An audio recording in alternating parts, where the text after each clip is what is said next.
பார்ப்பான் என்றால் அனைவரும் சமமாக பார்ப்பான் அப்படின்னு என்ன புதுசா இருக்கு. இது பாப்பானே சொன்னதில்லை, அவனே சொன்னதில்லை. பாரதி ஒரு பாப்பான்.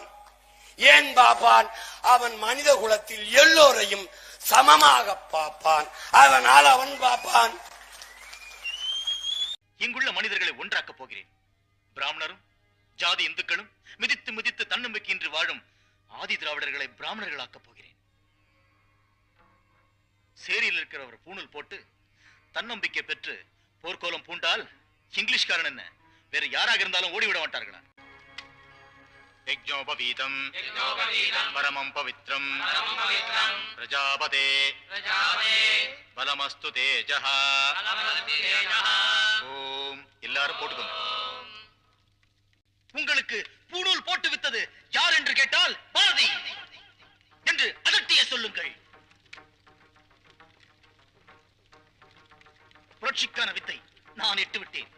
இனி புரட்சிதான் பாக்கி. சமுதாய காட்டிலே பெருந்தீயாக, அடைமழையாக, கொடுங்காற்றாக புரட்சி பரவட்டும். அக்கினி குஞ்சொன்று கண்டேன், அதை அங்கொரு காட்டிலோ கொண்டிடை வைத்தேன்.